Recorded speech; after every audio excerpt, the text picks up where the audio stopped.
Oh shit! Oh shit!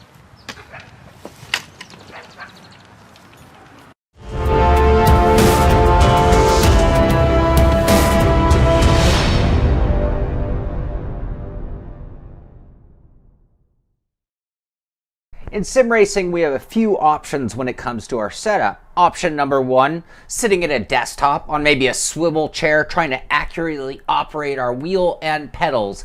And I'm not trying to slam on those setups, but let's face it, they are compromised. Or we could use a dedicated sim racing chassis. The only problem is that's going to set you back anywhere from $500 to a couple $1,000s easily, and it does take up a fair amount of space. And then finally, the DIY route, which can be cost effective, but depending on your skills, your results may vary. What if you don't have that kind of money? What if you don't have that kind of space? Or what if you don't even have the skills or the time to build your own rig? Well, then coming in at only $299, the Next Level Racing GT Lite Pro chassis might be the perfect answer for you.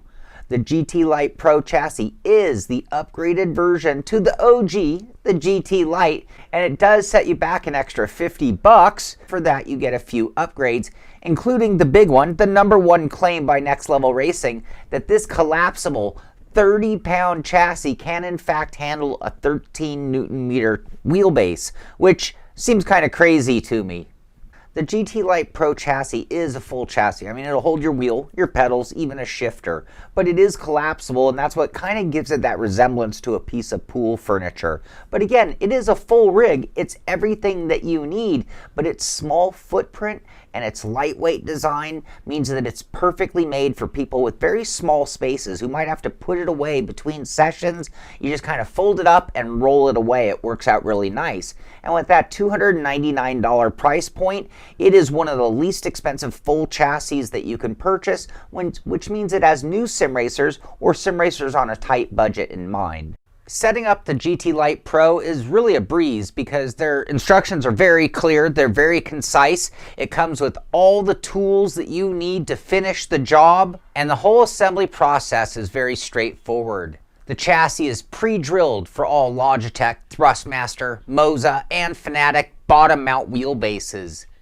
Even for those with limited technical expertise, it shouldn't take more than an hour to have the GT Lite Pro fully set up and ready to go. I think I got mine done in about 20 minutes. I then mounted up a Moza R5 bundle as I figured it was a perfectly suited wheel and pedal set for this rig. I also opted for the Next Level Racing Lite freestanding monitor stand, which had the perfect clearance and cost to match this setup as well.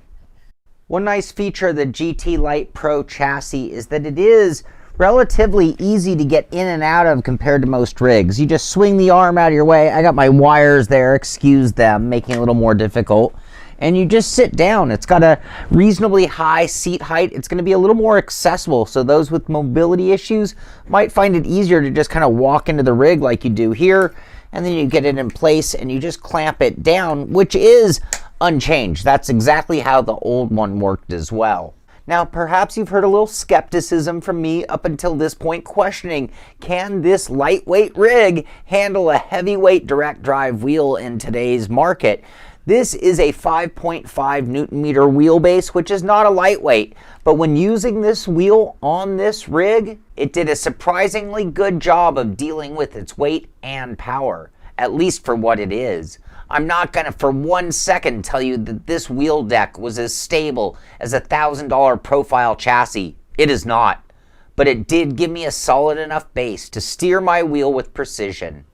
There was very little left-to-right movement at all when fighting me while racing, but there was a noticeable amount of up and down or front-to-back movement going on. This was kept in check or minimized by one of the upgrades over the previous model, that being the dual adjustable straps that now support the wheel deck. Yeah, that's right, I said straps, not tubing. These aren't holding it up, these are pulling it that way, resisting against me pulling on the wheel, which is the direction that we tend to pull more often when we're driving. My overall driving comfort in the rig is really comfortable, I have to tell you. This version has cushioning versus the previous model with its flat bottom. It is also way more ventilated than most racing seats, and that adds to long-term comfort on the rig. Another new feature is its adjustable height of the back that it didn't have before. This brings the top of the seat down, giving your shoulders better support as well. There are then 3 different set back positions to choose from. Now, despite being critical of the slight movement at the wheel, I'm still a little blown away by how well it actually works. The fact that the wheel deck is adjustable both in angle and in distance front to back of the driver allows you to get the wheel in a comfortable enough spot to not have to fight with it. This aids in reducing that wheel wobble, but it is also stabilized by those straps we mentioned. The rig also has the original strap on the left-hand side that supports that side of the deck in the opposite direction.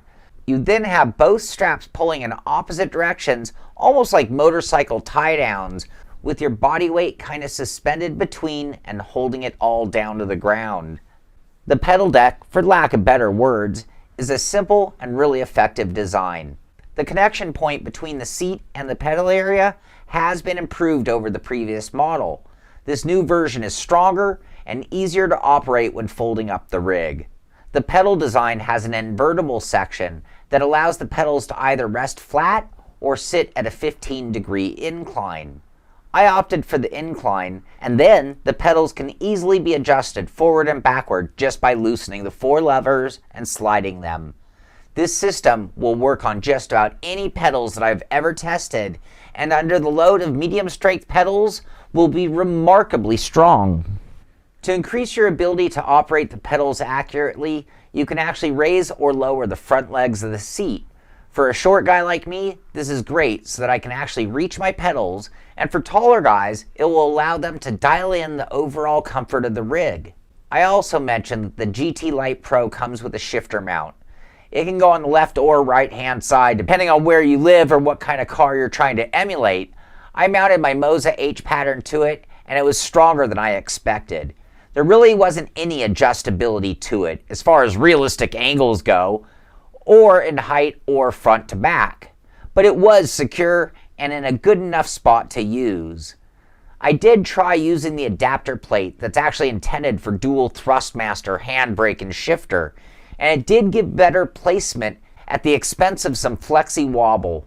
Again, it got the job done, and when considering the overall rig and its costs, it feels like it was a free add-on bonus anyways.